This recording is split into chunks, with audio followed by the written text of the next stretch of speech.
I get claps. I could leave since I already had the applause. Well, I'll mention two other talks. Last Friday, I was supposed to give a talk on insects of Costa Rica and volume.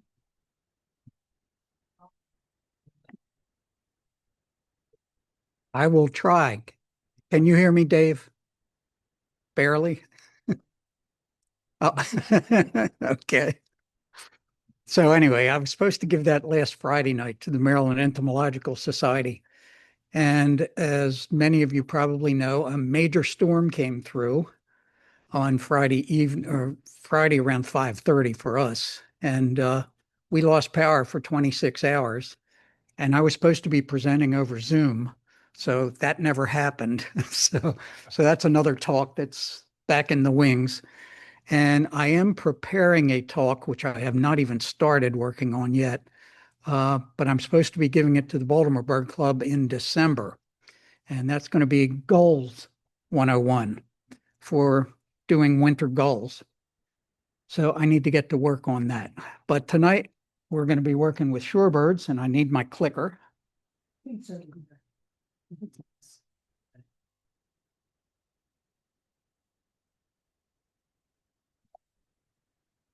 Okay, where am I pointing at this? It's not moving. So,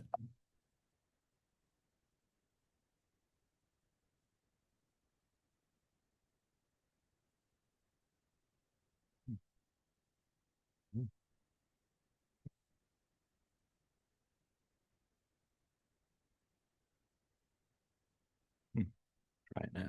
See if it will. There. Is that working? We're working. You did it, whatever, I have no idea. whatever. Okay. All right. The first slide. Hey, do you want to drive really far and spend hours staring at distant, rapidly moving gray-brown objects while trying to find subtle differences between them? And the answer is no. What if they're bird-shaped? Then absolutely, yes. And that's it. Yay, shorebird season. Woo. So, Shorebirds 101. It's impossible to teach everything there is to learn about shorebirds in 1 hour, and it's impossible to learn everything about shorebirds in 1 hour. But hopefully the presentation will inspire you to, one, study your field guides, and two, get out in the field. I mean, there's no better way to learn than getting out in the field. So what the talk is, it's a starting point for identifying the more common shorebirds, with an emphasis tonight on the structure of the birds, the habitat they occur in, where in Maryland to look for them, the season that they're around, and also separating similar species. We're not going to talk about identifying rarities or spend a lot of time with plumages, although on some of the species, plumages are very helpful. So what are shorebirds? They're in the order Charadriiformes, and primarily we have 4 families here in Maryland. Stilts and avocets, 2 species, that's it. Oyster catchers, just 1 species in Maryland. Plovers, primarily 5 species. And then sandpipers include everything else, all the other shorebirds. So what are shorebirds? But they also inhabit mudflats, grasslands. Generally, they're feeding on invertebrates. They can run, walk, in some cases wade and swim. And the plumages vary throughout the year. Breeding plumage, wintering plumage, and then all the molting that they do between these. Characteristic species for some have characteristic vocalizations. Not everything at the shore is a shorebird, and not all shorebirds are at the shore. So, what are not shorebirds? And I have heard people call these shorebirds. Waterfowl are not shorebirds. Any of the seabirds, grebes, gulls, gannets, alcids, they're not shorebirds. Waders, herons and egrets, no. And rails, none of these are shorebirds. So, how did I get started? Back around 1994, in May, I decided, well, I'm going to go to Bombay Hook and start looking at shorebirds. So I went for 1 week. Well, I went for one Saturday, I should say. And I said, well, this is pretty cool seeing all these shorebirds. I'll go again next week. So the next Saturday I went, and then the next Saturday, and then the next Saturday. And I ended up going all the way from May through October. And this was so great because I could learn the different plumages. In the springtime, they're either inbreeding plumage or molting into breeding plumage. And then during the summer, they start to change and they're getting into their non-breeding plumage. And then for the fall migration, a lot of them are in the fall, in their winter plumage. But there's so much variation throughout the year. You can't just say breeding, non-breeding, because they just continuously change throughout the year. And then juveniles, when they arrive, generally around August or so, uh, these are distinctive plumages as well. Discuss the plumages. And then where did I learn more? Hart Miller. And the first time I went to Hart Miller, I think it was in the late 80s. And I had gone out with a lot of people that had been there many times, including Hal and Lynn and Bob Ringler and Rick Blum and Michael O'Brien and Paul O'Brien and all of these people that were out there. And I was out there. I had just bought a scope. And I said, well, for Hart Miller, I don't want to carry a lot. So I'll get a real inexpensive, thin tripod. So I go to Walmart and get this tripod. And we're out there, and any little gust of wind, the thing's going like this. So I couldn't focus on anything with it. And then while I'm out there with all these other people that I'll call experts at the moment, they were out there and they're identifying all these shorebirds in flight that are flying by and shorebirds that are a mile away on the other side of the dikes at Hart Miller. And I'm standing there saying, what am I doing here? I don't know. I can't identify anything that I'm seeing here. But anyway, I stuck with it. And later on, I started going in May of 96. The MOS annual conference was in Baltimore at UMBC at the college. And I said, hey, I want to lead a field trip to Hart Miller Island. Because at that point, I had learned shorebirds pretty well from Bombay Hook. And the person that was organizing this for the MOS said, no, no, no, no, no. There's no shorebirds out there. And I said, well, how do you know? He said, well, they stopped putting in dredge material. There's no shorebirds there. So I said, well, I'm going to go look anyway. He says, okay, go look. So Rick Blum and I go out and they had started putting in dredge material again. This is real soupy, muddy stuff that has full of invertebrates. And there were lots of shorebirds. So I came back and I told the coordinator, I said, hey, look, there's lots of shorebirds out there. Add the field trip in for the convention. Oh, it was a fluke. They won't be there next week. I said, add them in. So I went the next weekend, shorebirds again, Rick and I seeing all these shorebirds. So I convinced him, I said, please add it for the conference. So we did, it added it in. We went out there, and that's when the dikes were lower, that you could actually see the shorebirds fairly close up. So for the conference, we had great views of all these shorebirds out there. And that's when I started, May of 96, going every Saturday out to Hart Miller Island. And that was pretty much through December 2008, that almost every Saturday out there. And I'll mention also at this point, since we have Hart Miller up, the first time I went out there when I didn't know anything and everybody else knew everything. And I said, oh, this will never work.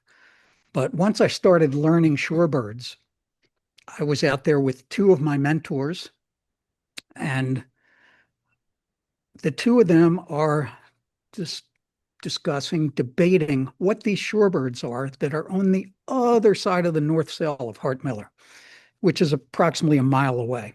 And they're debating, well, I think it's this because of this.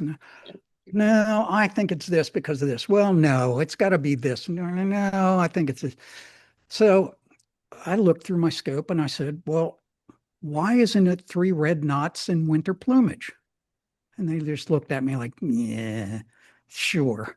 So anyway, we ended up walking around the impoundment. We got closer and it was three red knots in winter plumage. And I said, I guess I've learned shorebirds. I can identify them at a distance. So anyway, that's my anecdote about Hart Miller. So what we're going to discuss tonight, mainly the structure of the birds, the behavior that they do, the habitat they occur in, and I will mention plumage in some cases. But often more than one field mark is necessary to identify the birds. Okay, for structure, the size of the bird. Is it this big? Is it this big? Body type. Are they chunky? Are they thin? Are they elongated? Bill shape and length, same thing. Is it long? Is it drooped? Is it upcurved? Is it short? Is it tubular? Does it droop at the end? Head shapes, some of them are big, bulky heads, some of them are real small heads. Leg lengths, again, some of the, especially the small peeps, have short legs versus some of the ones that have much longer legs. Primary extension, how far the primaries extend, in certain cases beyond the tail, which we'll use for identifying some of these. And then the posture of the bird. Is it straight up? Is it upright? Or is it on its, more of a horizontal look to it? Behavior. Again, the posture that they make when they're out there, how they look, the habitat, where they're hanging out. Some like mud flats, some like sandy beaches, some like woodlands. It depends on the species, and some like everything. It doesn't matter. You'll find them in pretty much anywhere. Feeding styles. There are many that are probers, and they're probing in the mud or any of the soft soil, looking for invertebrates. Scything. You'll see that with yellow legs, where they're kind of going back and forth like this on the surface of the water and getting different insects that might be floating there. And some will also just be picking on the surface of the water. And then calls. Some of them are very distinctive as to what they say for identification. Some of the plumage characteristics we'll talk about a little bit with leg color, also bill color. The overall color tone of the bird, is it mostly whitish? Is it very cinnamony colored? Is it very gray? And then the color of, in some cases, specific feather groups and any obvious field marks. So plumage real quickly here with the adults. Spring migration is 2 months, basically April and May. And the birds are either molting into breeding plumage or they're already in breeding plumage. I'll mention sanderlings here because generally we don't see sanderlings in full breeding plumage because they don't reach their full breeding plumage till they're up in the Arctic. So generally what we're seeing, occasionally you'll see them, in breeding plumage, but mostly they're molting from their wintering plumage into the breeding plumage. And they can be very striking looking in breeding plumage. And then the fall migration starts mid-July and goes through November. And the birds at this point, the adults get very worn looking when they're in a combination of the breeding and the winter plumage. The juveniles, these are wonderful looking birds, let's say generally August or so. Brand new feathers come out on these juvenile birds. They were just born that year. Feathers are great. They have these feather edging that makes them kind of look scaly. The feathers for each one has this feather edging to it. And they do stand out. Just a little bit here. Some of the things that I'll mention, mainly primary projection, beyond the tail, the tertials. This is important with the dowitchers that we'll mention. The color of the vent, the flanks, things that occur on the flanks and the belly. And then some of the other things we'll mention, eye lines and supercilium, but these are the primary things. And shorebird in flight, some things that are very important. This is very important for plovers. If you're trying to separate a black-bellied plover from a golden plover. Whoops, come back here. Come back here. There we go. Right here, these axillaries that are the underwing, right at what we'll call the armpit. It's the wing pit of the bird. And that's very important with plovers. And you'll see is when I put the plovers up and talk about axillaries. But things to look for in birds in flight, it can be a tail band, it can be the rump color, the back, anything in this. And also in some cases, the wing bars that they might have. Oh, and I should say, don't try to memorize all this because this is being recorded. So you can refer to any of this eventually because I've got a lot of information on these slides, way more than I can even talk about. So as I mentioned, the plumage clues in flight, the rump and the upper tail colors, the axillary.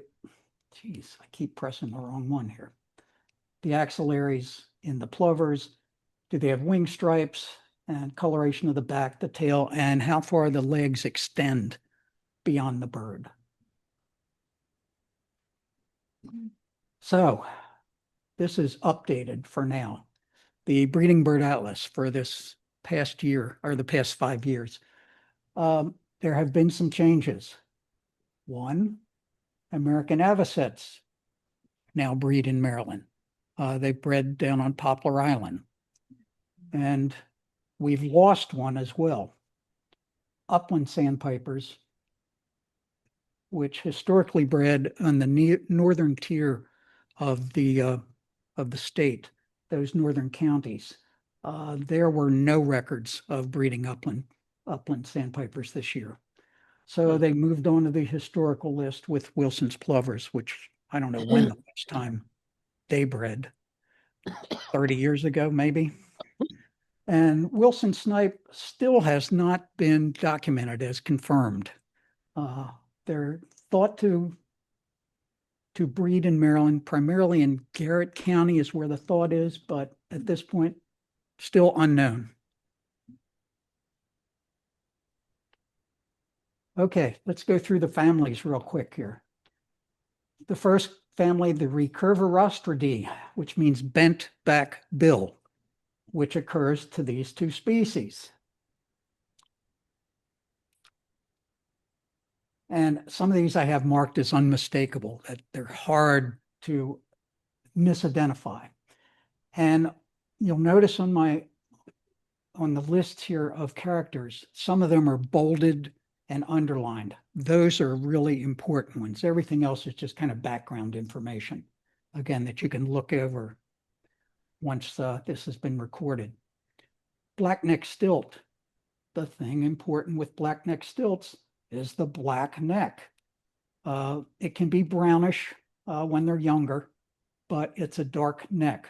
And they're very vocal. If you've ever been around them, especially on their breeding areas, they are yip, yip, yipping the whole time that they're out there. Primarily, they breed lower Eastern Shore Bay areas. We've had them, I don't know, I don't think anymore, but for several years, they were breeding at Hartmiller Island back in the 90s. And American avocet, you'll see the breeding adult and the non-breeding adult, but the thing that stands out, they all have this white wing patch, no matter what season. They are primarily a migrant, but as I said, a recent Maryland breeder down on Poplar Island. Then the oystercatcher family, one representative, Hematopodidae, blood red foot, which to me is a misnomer for this species. It should be blood red bill or blood red eye ring, because that really jumps out at you, this bill that is red, thick, bright. And the same with the eye ring, in all of these photos. All three have this bright eye ring. Maryland breeders, primarily down in the coastal areas in the lower eastern shore. And coastal, primarily, we're talking Atlantic coastal.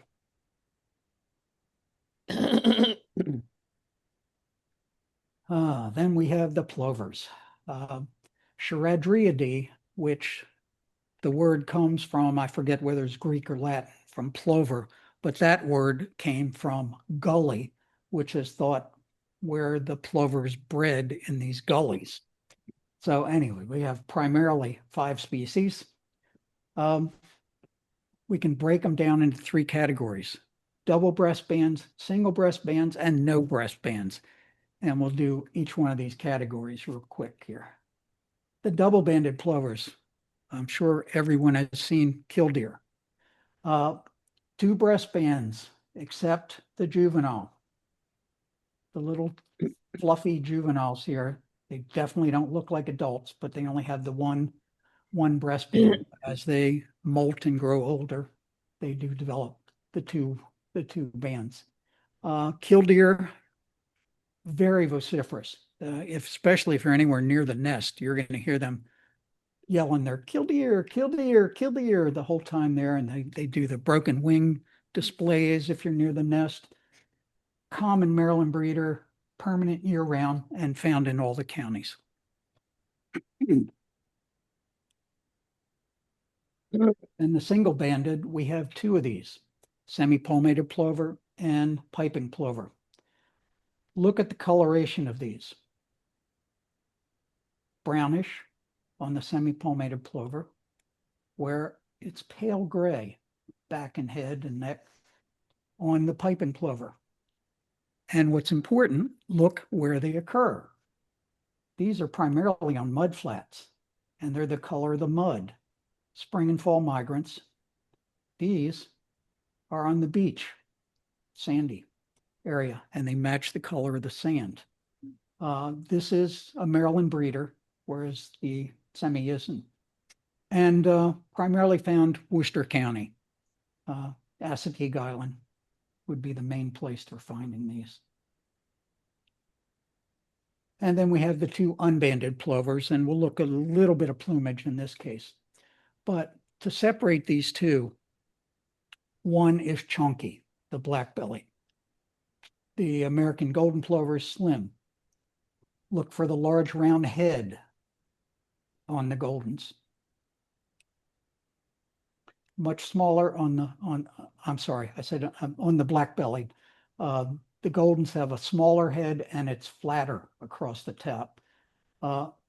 Black bellies have a large bill compared to the slimmer, smaller bill in the American golden plovers. Let's see, shorter primaries, whereas on the goldens, the primaries extend farther beyond the tail. And goldens primarily are a fall migrant. Occasionally, you'll get a few that come through in the spring, but they're primarily in the fall is when you want to look for them. Whereas black bellies, they can be here, spring, fall migration. Occasionally, you'll have one going into the winter. They can stick around during the summer, but goldens are much more restricted as to when they come through. So looking at breeding plumage, you can see the difference. The color of the vents, it's white in the black-bellied plover, whereas it's black in the golden plover. They have a dark crown here in the golden versus the white crown on the black-bellied. And black bellies are primarily black and white in coloration, whereas golden plovers have this golden cast. They have that little hat. The head all through the body there on the back. And I'm going to have to open up my ginger ale because I will need some drink here. Hold on one second. I talk too much and I start to lose my voice here.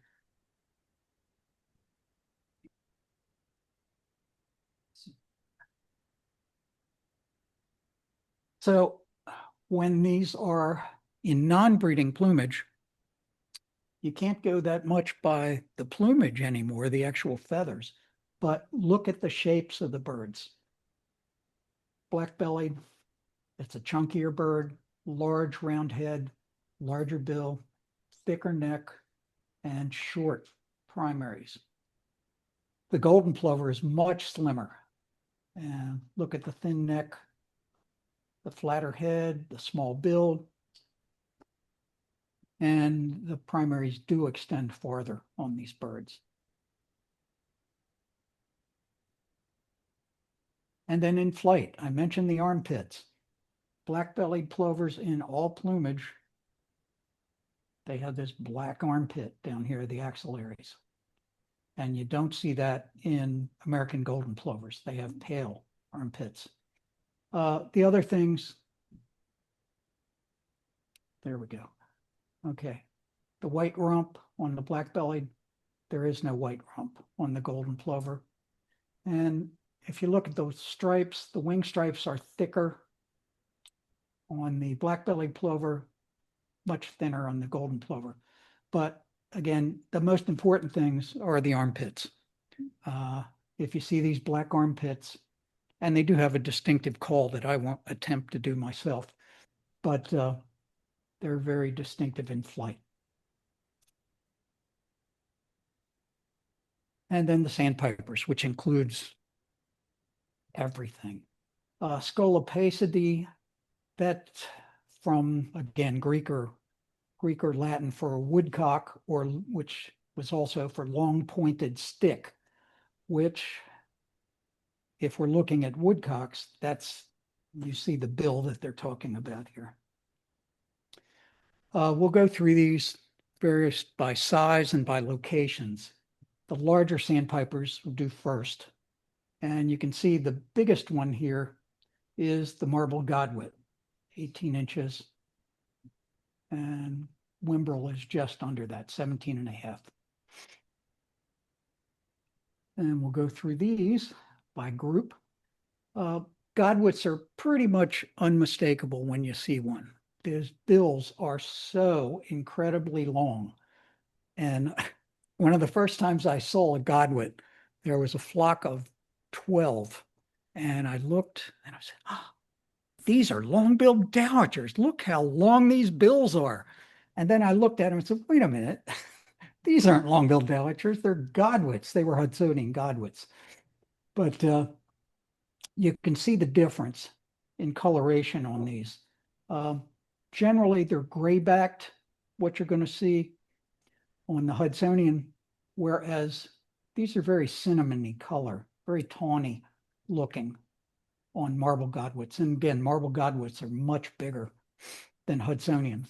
When they lift up their wings, you'll see the black wing linings under the Hudsonian godwit, whereas the pale cinnamon wing linings under the marble godwit. And both of these are migrants that are just passing through. They're good to find on mud flats, and they will be probing out there.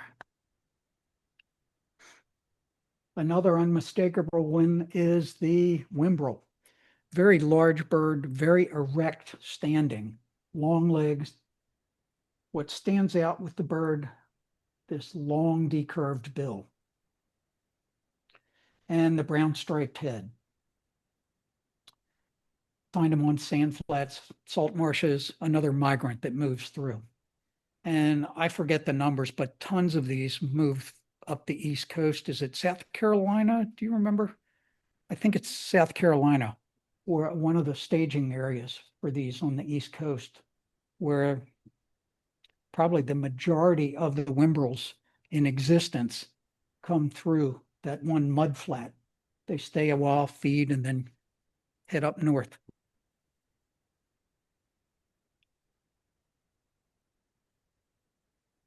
There we go. Upland sandpipers are kind of odd looking. They are very erect. They have that long, very thin neck. I mean, it looks too thin for the bird. And then this teeny head that's on top of it with very large dark eyes. I mean, the eyes just stand out on this small head with a big black eye. And these are primarily fall migrants. Again, a historical Maryland breeder in the northern counties.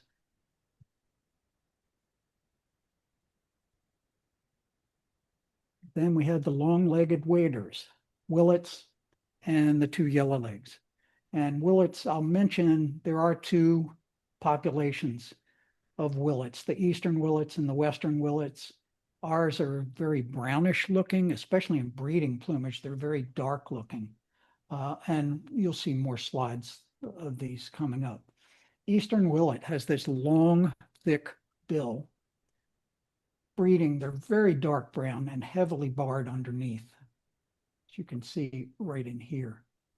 And then what's really distinctive, if you're anywhere near the marshes where they're breeding,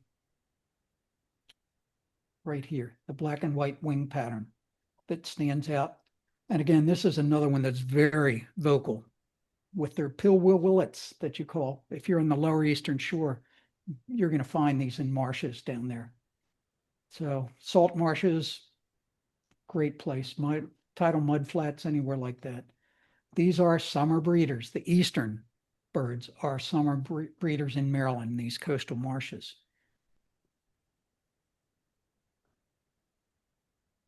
Wrong button. There we go. And just to show you the comparison, maybe one day these might be split into two different species, but generally what you have here, looking at the bill, it's a smaller bird in the eastern. It's got a shorter, thicker bill and shorter legs. Whereas in this case, the western willet on the right, long legs, long, thin bill, and they are larger in size. Western willets are here during migration. You can have them spring and fall. Eastern willets are here. You can get tons of them in migration, but we also have the summer breeders down in the Maryland coastal marshes.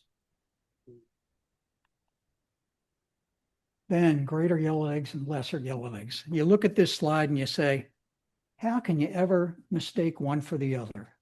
They look so different. Well, that's good if they're standing side by side, but when they're not side by side, then they look a little different. So we'll go through each of these and then I'll show you some comparisons. Generally, longer, thinner, usually bicolored bill, paler at the base on these, and often it's slightly upturned, which you can just kind of see it kinked up right here. Long yellow to orange legs, but yellow legs, either species has that, but not quite as long in the lesser yellow legs. Habitats, these are the ones that you can find pretty much anywhere. Salt marshes, fresh marshes, tidal mud flats, reservoirs, freshwater reservoirs, pond edges, muddy fields, and these are primarily migrants when you'd find them coming through in the spring or the fall. And then remember, the fall migrations is July into, the latter part of the fall. Lesser yellowlegs, smaller, slimmer, but the bill, it's shorter, thinner, straighter, and darker. It's the way the greater yellowlegs does. And again, this is a migrant, spring and fall. So let's do a little comparison here. Size-wise, greater's, 3.5 inches bigger, has the stockier body. The bill length, and I'll show you photos of this, 1.5 times the head depth on a greater, where it's the head depth and the bill length are equal in lesser yellowlegs. Greater yellowlegs, the bill is often slightly upturned, And in lesser yellowlegs, it's shorter, thinner, daintier. And then, like I said, usually pale at the base and greater yellowlegs where it's all black in the lesser. No problem. It's not my problem. So looking at this bill to head ratio in the greater yellowlegs, you'll see here the head depth versus here the length of the bill. And it's about 1.5 times. This is about 1.5 times the head depth. And it's slightly upturned right here, where it just slightly kinks up a little bit. Whereas on lesser yellowlegs, the bill length is about the same length as the head is deep. So, and it's shorter bill, thinner, daintier. I like this photo. Now, behavior. If you've ever seen these out feeding, greater yellowlegs are very much more frenetic when they're feeding. They are running here and there and there, and they're just picking and running all through the water, trying to pick things. Whereas lesser yellowlegs are a little less, they're less active. They're not as frenetic as greater yellowlegs. And the call for these lesser yellowlegs, it's generally 1 to 2 chew notes that you're hearing. This chew, chew, chew. Whereas for greater yellowlegs, generally 3 or more of these chew notes. Now we'll jump to the mid groupings here, and we'll start with the very inland ones first. The 2 very inland ones, Wilson snipe and American woodcock. They're kind of similar in size, shape, but the things to look for. Striped head on the Wilson's snipe, whereas it's a barred head on American woodcock. They have distinct stripes running down the back of Wilson snipe, which you don't have in the American woodcock. Barred flanks. Whoops, where are we at here? There we go. Barred flanks on Wilson snipe, whereas on American woodcock, it's just kind of this buffy coloration to the underparts. Wilson snipe are migrants and a possible breeder. Again, we don't know for certain out in Garrett County. Whereas American woodcock pretty much occur throughout the state, permanent resident, and they breed pretty much everywhere. But the other characteristic with the woodcock too, the eyes, very high set, large high set eye on the head. It looks kind of odd. And I'll just mention they have this long prehensile bill that the end of it they can bend like this, so that when they're probing down in the soil, they can feel around for an earthworm, find an earthworm, you just and pull it up. So I did my graduate seminar on American woodcocks. You know, I'm really surprised that they breed here because we hear them like early. Woodcocks? Yeah, and then we don't hear them. Really, when April comes, we never hear them. What was the question? They are pretty silent after Yeah. they do their sky dancing Yeah. early Yeah. in the season, and then They get quiet. But they're there, that you just don't hear them. yeah. Yeah, I thought they were gone. No, they just nowhere. Found this. They're around. They're so tame when they sit on the nest. Yes. I've got pictures of them with looking straight down between my legs. And 10 woodcock sitting on the nest, just literally shoot straight down. I mean, she wouldn't leave. I backed off, and of course, the bad news is we then has even sent my scent on that nest was definitely abandoned soon after my visit. So I don't do that anymore. But they were very hard to find. Yeah. Beautifully camouflaged, very hard to flush. And you can also detect them in the winter time in marshes. You'll hear them doing their vocalization. It's kind of like, I'll call it a snuff or snort kind of a sound that comes out, and you'll hear them out in the marsh. I shouldn't say marsh, wet grassy areas, wet grasslands. Okay, then the shorter legged probers. Short-billed dowitcher, long-billed dowitcher, and stilt sandpiper. These are the ones that feed in a sewing machine type pattern, probing into the mud in the bottom of the water there. All three are migrants. Short-billed dowitcher, long kinked bill, long-billed dowitcher, long straight bill. And there is overlap between short bills and long bills, depending on whether they're males or females. And you do get overlap in the lengths of the bills. And then stilt sandpiper, a smaller bird. It has a shorter decurved bill and longer legs than the dowitchers. And these two characters are important as we move through. Looking at the bill shape, again, a long kinked bill for short bill. And here it's kind of, you see it kind of kinked down right at this point. Long-billed dowitchers, it's long and straight. And stilt have that shorter, it's a shorter bill and it's decurved. Now, looking at these when they're out in the water, dowitchers versus stilts, stilt sandpipers. Look for the longer bill on the dowitchers and the shorter legs. See how much closer they are to the water. Whereas with a stilt sandpiper, longer legs, shorter decurved bill. And then the other characteristic, when they're feeding, what happens, whoop, come back here. It's up. Back one more, there we go. Okay. Right here, it's horizontal in the dowitchers because they have short legs and a long bill. So their posture is horizontal. Whereas in a stilt sandpiper, they have the long legs and a shorter bill. So they're tipped up with their tail. So you can always tell, even if you can't see the bill or anything, if they're in this position and they're doing this type of sewing machine behavior, you can tell stilt sandpipers. And they're not as chunky as the dowitchers. They're a much chunkier bird.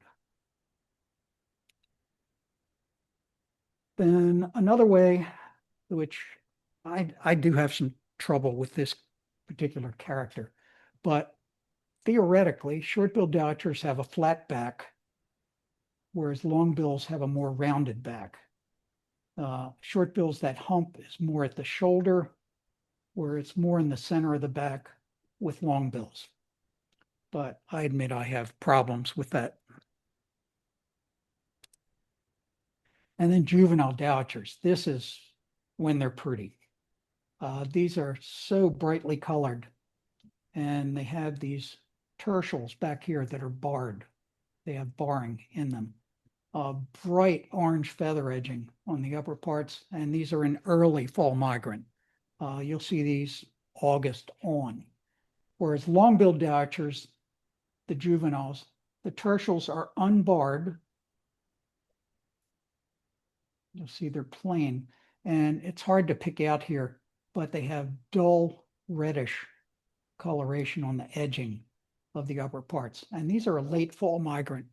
Pretty much anything you're going to see for a Christmas count, if you've got dowitchers, the odds are you're seeing a long-billed dowitcher. From November on, that's primarily long-billed dowitcher time. Which is not to say birds can't occur at other times. Birds do whatever they want, so they can come early, they can come late. Then we have the coastal ones. All five of these are coastal mid-sized types. So if you want to see these, you need to go to the coastal areas primarily. Okay. All of these have occurred at Hart Miller, but it's not a place where you'd go to see these. Go to the Atlantic coast to see these.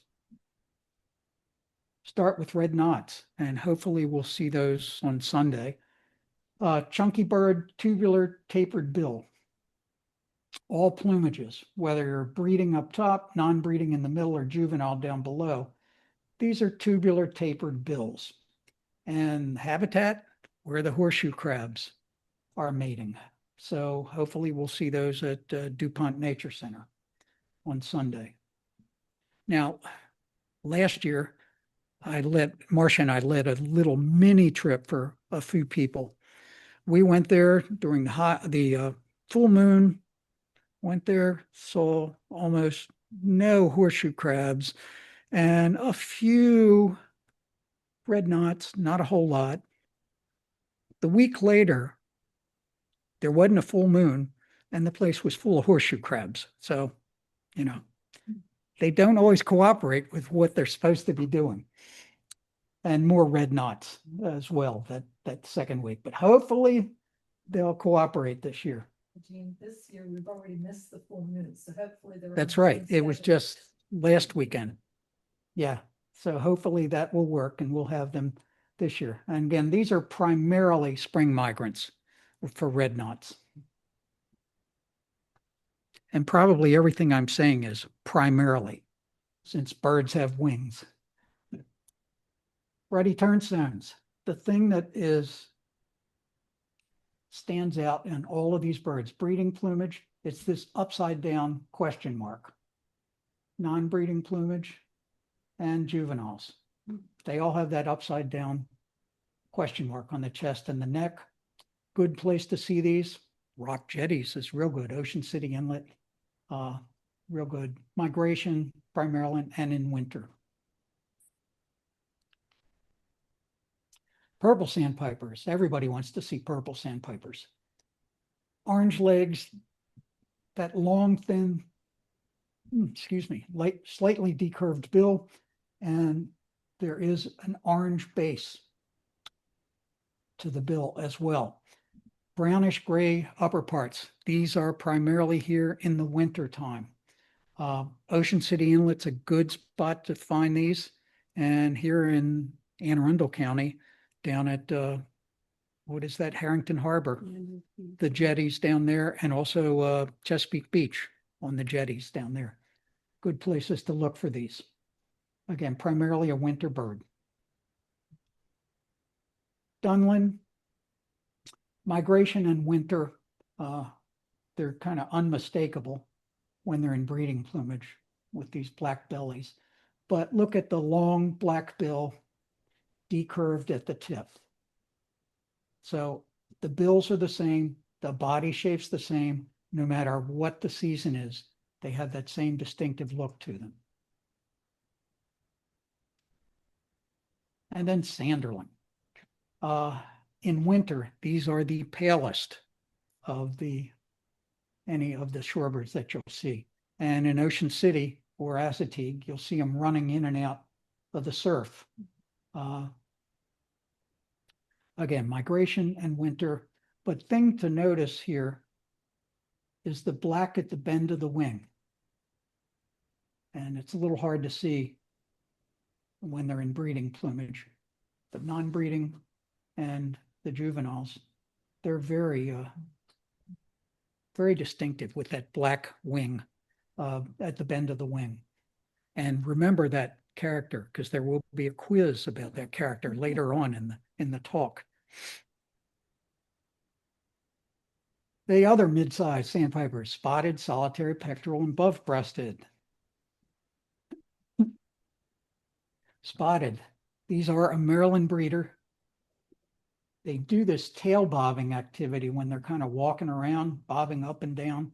And in flight, if you flush them, this very stiff wing beat that they do as they flush a little farther away from you. Breeding plumage, unmistakable with the spots on the underside. But one thing that you can notice as well, this white patch. Gene, we're doing an experiment, turning the lights off to see if these feathers show up better, Oh, okay. because they're a little washed out Yeah, in this lighting. good. So Kevin's gonna turn the lights off and see what it looks like. Oh, that's nice. Okay. Yeah, that's Well, we'll start from scratch then. Back to the first slide. Even you look better, Gene. Oh, in the dark, yes. So, but spotted sandpipers have this white patch in front of the bended wing in non-breeding or breeding plumage. What do So you think? if you're looking at these things in non-breeding plumage, look for that white patch if you think you've got a spotted sandpiper. Solitaries, they are a pretty bird when they're in breeding plumage. Bold white eye ring on them, whether they're here, it's an adult and a juvenile, and long, thin, straight bill. They're around during migration. You sit. Myself. Oh,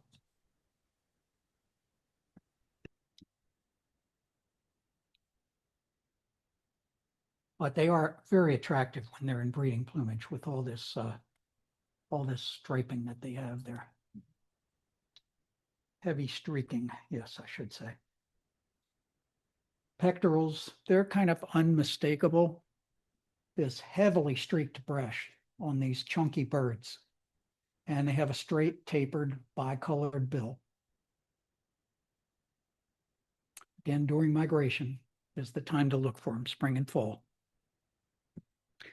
And in actuality, when the spring migration ends and the fall migration starts, it's not really that far, that many weeks in between. And you do have stragglers that come late or come early. So pretty much anytime April through, you can get different shorebirds that are showing up, even when they're not really supposed to be around. Buffies, buff-breasted sandpipers, this buffy coloration to them, and they have a very prominent black eye that stands out against the buffy coloration. And these are primarily a fall migrant. The time you want to look for them. Late August, more September-ish, looking for them. Whoop, there we go. And then please don't call them peep. These are the two species. I always call them larger peep. What kind of peep? Yeah, because they're bigger than the modern peep. Yeah, they're bigger, but they're not peep. Don't call them peep. White rumps and beards. And someone asked me the last talk I gave where peep came from. So I looked it up and I said, I don't know. I found all these different, explanations. Oh, well, it's the sound they make. Oh, it's that they're small. Oh, it's they're named after something or other. So I don't know what the actual answer to that question is, why they are called peep, not these, but the peep that we get to right after these. Again, white rumps, migrants, the wings, and it's kind of hard to see the difference here. Wings are longer than the tail. And if you see them in flight, you'll see the white rump very easily. You can see the white rump sometimes when the birds are feeding. When they feed, often the wings, they cross over and they're up above the body of the bird. And if you're looking straight on at a white rump sandpiper, you can actually see through under the wings and above the body. So that's kind of a distinctive posture that they have. In the breeding plumage, they have this wonderful pinstriping on the chest and going down the flanks they remind me of New York Yankee uniforms, this pinstriping that they have. Very distinctive, and they tend to be very colorful too when they're in breeding plumage. All right, let's see, then we'll just, winter plumage, they turn very gray. And they do have that white supercilium in here, but very grayish looking, almost like a sanderling in general. Bairds, this is primarily a fall migrant. It's unusual to see them here in Maryland in the springtime, but I understand someone had one in the last week or so that we were talking about at dinner. Yeah. So, okay. Bairds, the way they differ from white rumps, one, they don't have the white rump. but the wings extend beyond the tail. Again, primarily in fall, you'll see them, and primarily they're juveniles. These are not adults that you're seeing. Their adults are using a different route that they take. But the white feather edging on these juveniles, you can see here, it gives it a very scaly appearance in the fall.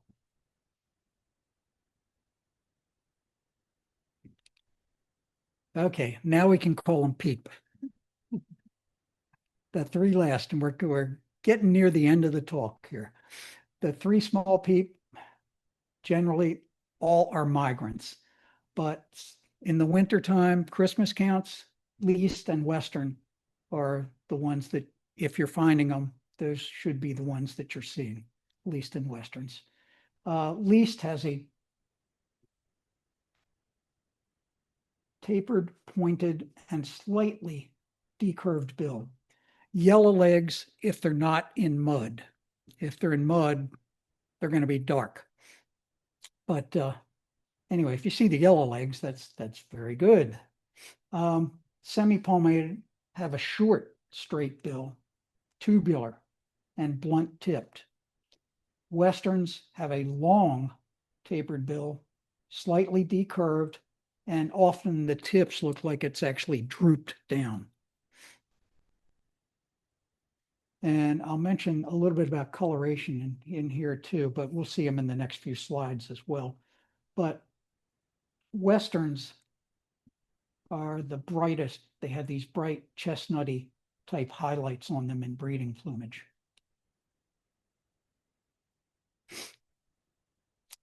And in general, least sandpipers are the brownish ones, and semi-palmateds are the grayish ones. So looking at least first, the shape of the bill. It's tapered, it's pointed, and slightly decurved.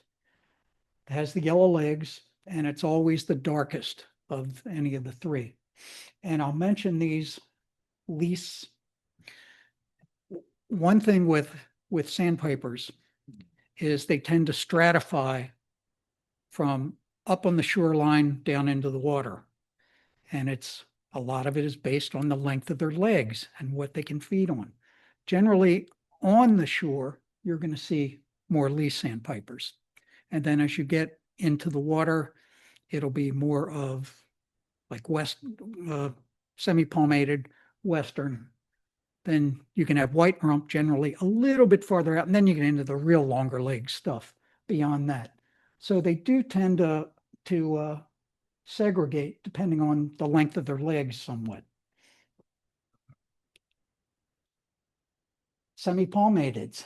These are short, straight, tubular bills. And they are blunt tipped. It's kind of like a soda straw. Now,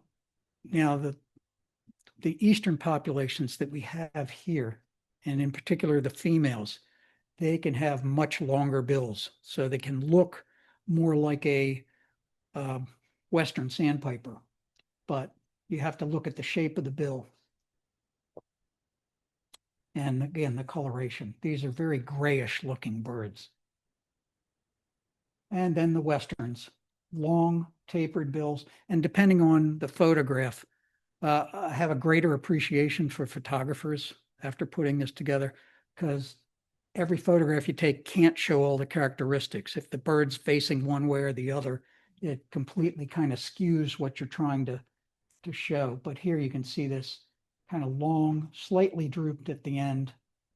It's decurved, slightly drooped in here.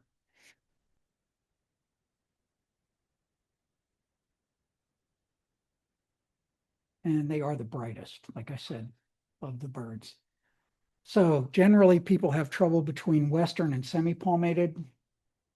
Usually, here's your characteristics. Westerns have a longer bill, larger size, a bigger head, a thicker neck, a chunkier body. And here you can see them side by side, and they tend to be more colorful in their breeding plumage. You can see the longer bill here. Here's the pinstriping I mentioned in breeding plumage that goes down on the flanks. Notice the short bill here for the semi-palmated sandpiper. Side by side, if they're feeding, that's the longer bill you're seeing of the western, slightly drooped, whereas the straighter tubular bill here for the semi-palmated, and then down here side by side, semi-palmated versus the western. And then the last group, the spinning swimmers, the phalaropes. These are always great. And I don't know, Hal and Lynn, if you were out there the one day at Hart Miller Island where I wasn't, I know Sue Riccardi was there, who's on the Zoom, where all three species were on Hart Miller Island in one scope field that you could see all three of them side by side. Were you there that day? No. No? Oh, well. Wish I had them. So generally, when you see these, they're floating. Occasionally, you'll see them on land and they look really odd and you're not sure what it is, but usually they're out swimming and they're floating around and spinning around in circles, stirring up the bottom muck with their feet. And as it rises, then they're looking for things that they can eat. Generally, and it is occasional, I should say, that you'll find these during migration, or if you go out on fall, winter, spring pelagic trips for the redneck and red phalarope. And I'll mention polyandry. The females and the males have a different role reversal. So the females are the bright colored birds. The males are the dull colored birds. They mate, the female lays the eggs and she says, see ya. And she leaves. And the male is the one that incubates the eggs, you know, and starts the young off. So it's quite different. And while she's left him, then she's off mating with another male and laying another clutch somewhere. So it's quite different for phalaropes.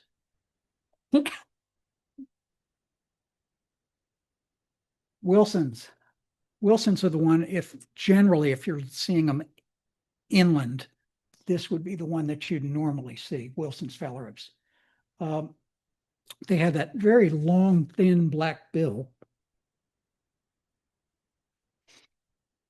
which you can see in this photo, whereas this bird's kind of facing more towards us, so you can't see it. The females, like I said, are much brighter. Wintertime, they're very gray. Notice there's no eye patch behind the eye in the winter, and there's also no striping on the back. And that'll be important for the next two.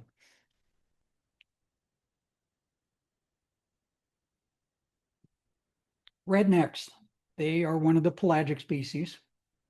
Primarily, we're talking during the non-breeding season. When they're breeding, then they're on the nest at that point. But they have stripes on their backs in all seasons, whether they're in their winter plumage or in their breeding plumage.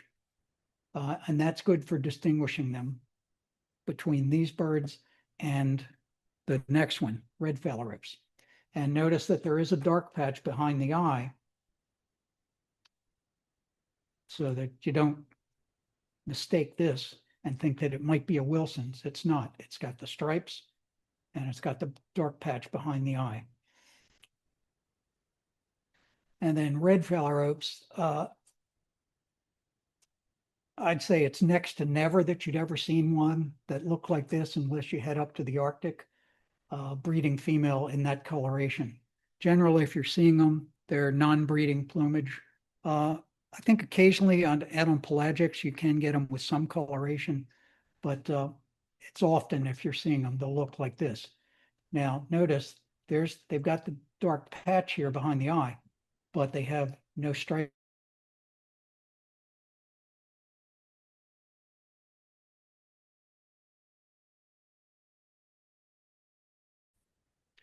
And okay, here's the quiz. What's wrong with this comic? How to be a peep. Probe for food. Pause for a tiny scream. And then all blah, blah, blah, blah. So What's wrong with this photo?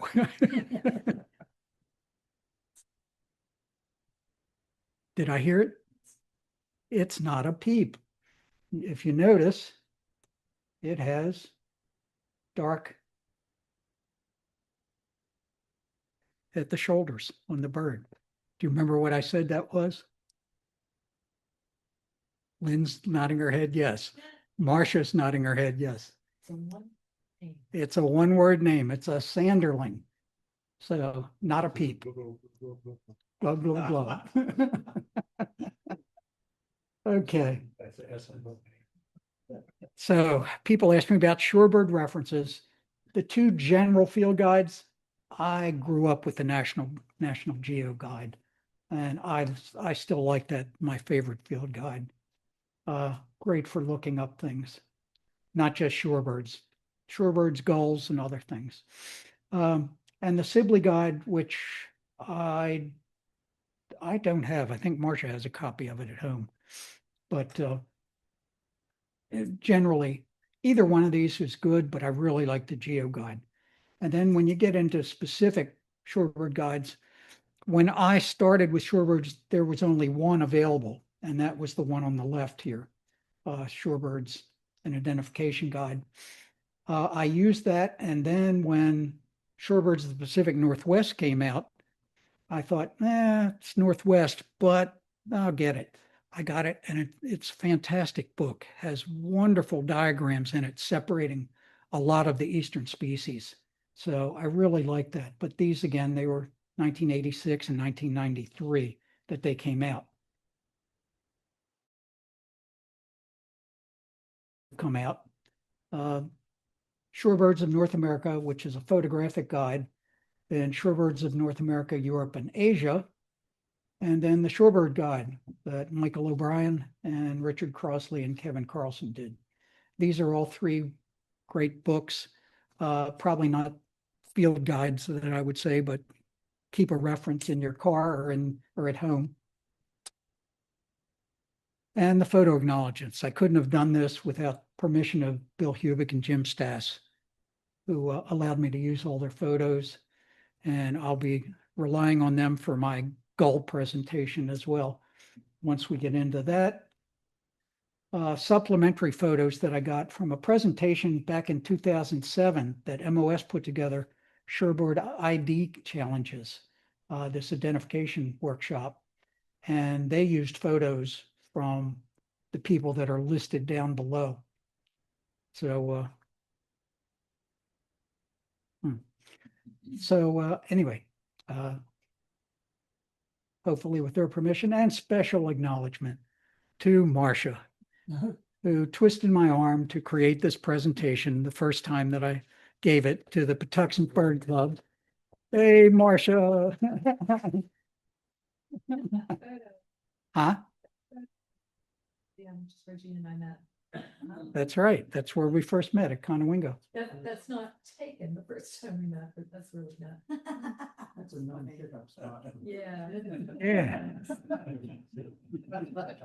I had been asked to lead a field trip for the Cecil County Bird Club for gull watching.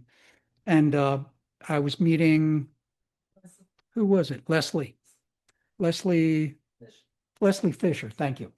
And I was meeting Leslie up there, but Marcia was also with Leslie that day. So that's when we first met. And then I led the field trip for the Cecil County Bird Club. So the final real slide here. Hopefully the presentation has left you with some insight regarding phalaropes and not just left your mind spinning around like a phalarope. But, and again, the thing is, field guides and getting out. I mean, you have to observe these things to learn how to tell them apart. MOS, that's us. Any questions? And that's Rudy, our lower Eastern Shore cat that adopted Marcia and me.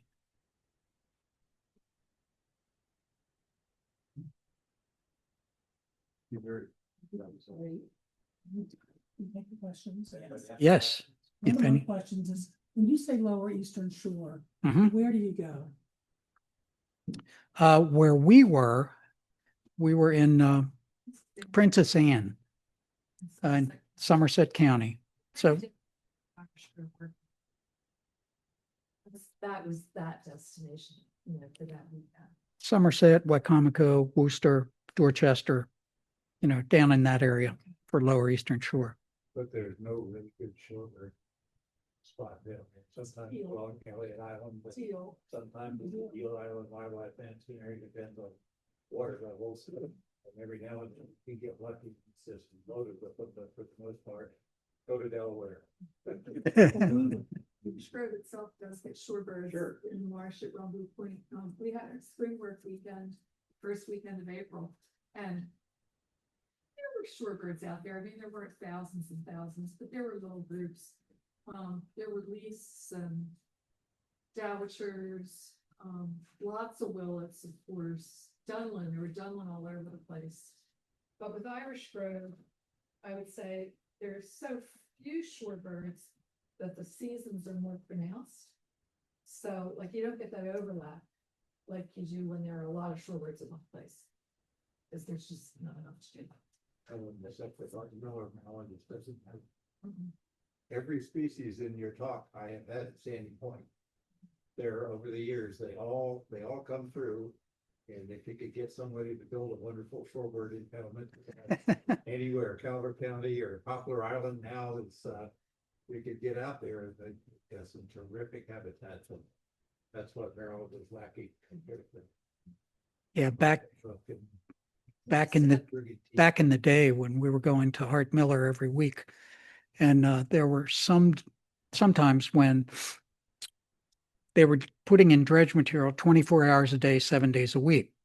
So like Rick Blum and I could go out at 7 a.m. and there'd be a boat coming back at 3, one at 5, and one at 7. And some days we would be out there till 7 o'clock trying to count what was out there. And some days there would be 10,000 shorebirds on Hart Miller, mostly peep, but those were the days, the glory days back then.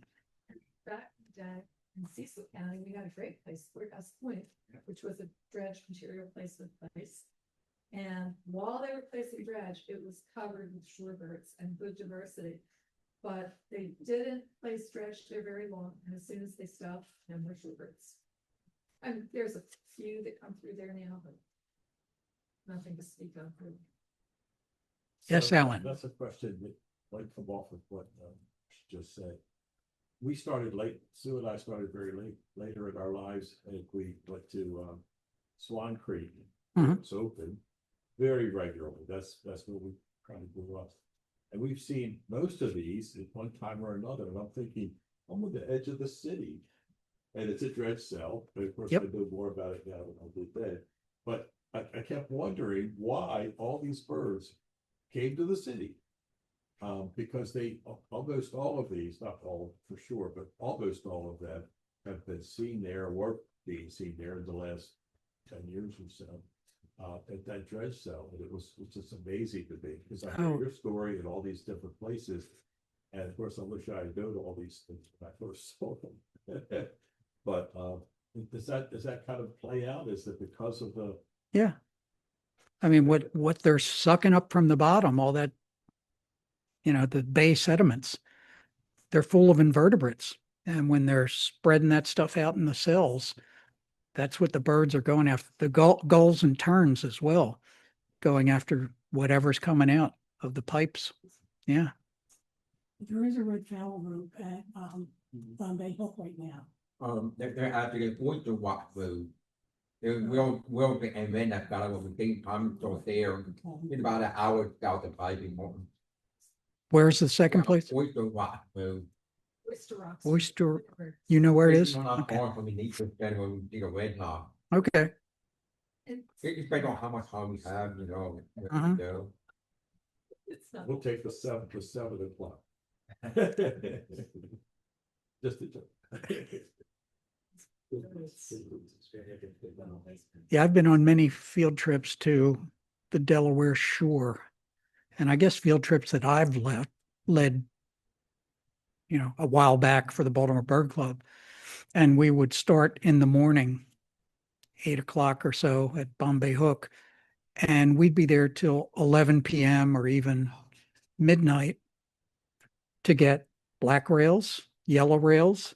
It was, You saw the black rail there? uh, did we actually, no, we didn't see them, but we have heard them. Yeah. So, Yeah. The only ones I ever saw was with Hal and Lynn at Elliott Marsh. But yeah, I had one time I was when, oh yeah.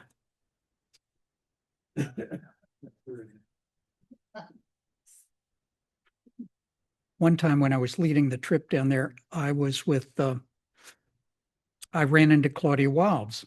So Claudia and I said, well, let's do some birding. And I said, well, I was going to try along, was that Port Mahon Road? Let's see if there's any black rails around. So this was in the middle of the afternoon. And I said, all right, let's give it a shot. So I put on a tape, and probably 2 feet from me, I hear this, this upset black rail that you couldn't see it. I mean, it was in grass like, this tall. You couldn't see it, but it was probably 2-3 feet from me calling. We never did see it. It just, it got upset hearing my black rail call. And yellow rails, I've seen once there, and that was at night, walking through the marsh. so this little trip would be 12 hours. Becky. Maybe some people. These might be good.